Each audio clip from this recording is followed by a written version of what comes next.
ஆண்டவரே, நீர் எனக்கு துணையாய் நிற்கிறீர். கட்டின மனைவி ஒருவேளை துணையாய் இல்லை, பெத்த பிள்ளைகள் துணையாய் இல்லை, கணவனார் துணையாய் இல்லை. இந்த சத்தம் யாரோ ஒருத்தருக்கு கேட்கப்பட்டு கொண்டே இருக்கிறது. மகளே, நீ தனிமையாக்கப்பட்டவளாய் வந்திருக்கிறாய். மகனே, நீ தனிமையாக்கப்பட்டவனாய் இந்த சத்தத்தை கேட்டுக்கொண்டிருக்கிறாய். உன்னோடு ஒருவர் கூட துணையாய் இல்லை. உனக்கு துணையாய் இருந்த சகோதரனுடைய கை இப்பொழுது உன்னோடு கூட இல்லை. உனக்கு துணையாய் நின்ற தாய் தகப்பனுடைய கரம் இப்பொழுது உன்னோடு கூட இல்லை. எல்லாரும் உன்னை எதிர்க்கிறார்கள், எல்லாரும் உன்னை வெறுத்தார்கள், எல்லாரும் தனியாக விட்டுவிட்டு கடந்து போனார்கள். ஆனால் இஸ்ரவேலின் ஜெயபலமான கர்த்தர் சொல்லுகிறார், நான் உன் வலது கரத்தை பிடித்து நான் உனக்கு துணை நிற்கிறேன் என்று கர்த்தர் வாக்கு கொடுக்கிறார். இந்த வார்த்தை உண்மை, இந்த வார்த்தை உண்மையானது.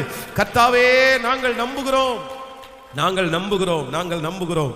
என் இயேசு மகா பெரிய தெய்வம். ஹல்லேலூயா. எல்லாரும் கைவிட்டாலும் என் இயேசு நமக்கு என்னவா இருப்பாராமா? துணையாய் நிற்பாராமா. பல சூழ்நிலைகளிலே இந்த அனுபவத்திலே நான் கடந்து வந்திருக்கிறேன். எல்லாரும் மறந்த சூழ்நிலை, சுற்றி இருக்கிற நிறைய பேருக்கு நம்மளை தெரியும், நிறைய பேர் நம்மளை விரும்புவார்கள். ஆனால் ஒரு சில சூழ்நிலைகளை பார்த்தீங்கன்னா யாருமே நம்மோடு கூட இருக்க மாட்டார்கள். எல்லாருடைய துணையும் நம்மளை விட்டு கடந்து போய் தனியாக நிற்கப்படுவோம். ஆனால் அப்போ நீங்கள் நிர்மூலமாகாது இருக்கிறது. இத்தனை நாட்களும் எவ்வளோ போராட்டத்தில் நீங்கள் தனியாக நிற்க வச்சது நான் நம்புகிறேன். நீங்கள் தனிமையாய் அல்ல, கர்த்தர் உங்களுக்கு துணையாய் நின்றதுனால தான் நீங்கள் இவ்வளோ தூரம் வந்திருக்கிறீங்க. எத்தனை பேர் ஆமோதிக்கிறீர்கள்? இந்த ஜபத்தில் இருக்கிற நிறைய பேர் தனியாக விட்டது உண்டு. நான் நம்புகிறேன், சில நேரங்களிலே மனிதர்கள் நம்மை தனியாக விடுவது நல்லது. எத்தனை பேர் ஆமோதிக்கிறீங்க? உங்கள் மேனேஜர் உங்களை தனியாக விட்டாரா? உங்கள் அம்மா அப்பா உங்களை தனியாக விட்டுருக்காங்களா? இல்லை கணவனார் உங்களை தனியாக விட்டார்களா? நல்லதுன்னு நினைங்க, நல்லதுன்னு நினைங்க. ஏன்னா நீங்கள் தனியாக இருக்கும்போது தான் ஆண்டவர் உங்கள் கூட இருக்கிறத நீங்கள் ரொம்ப ஃபீல் பண்ணுவீங்க. அவங்க தனிமைப்படுத்தினால்தான் நம்ம உருவாக்கப்படுவோம். இயேசு நமக்கு துணையாக இருக்கிறதை அப்பொழுது நம்முடைய கண்கள் காணும்.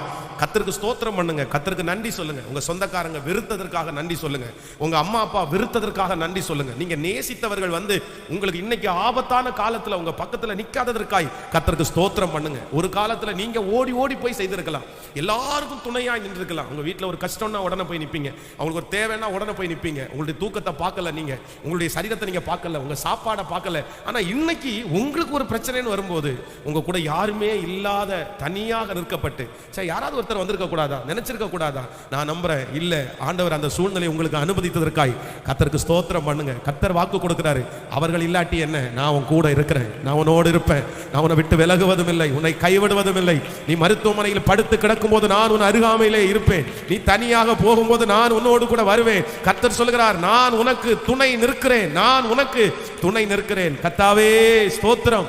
இந்த வாக்கு தத்தத்திற்காக ஸ்தோத்திரம் சொல்லுங்கள். ஹல்லேலூயா.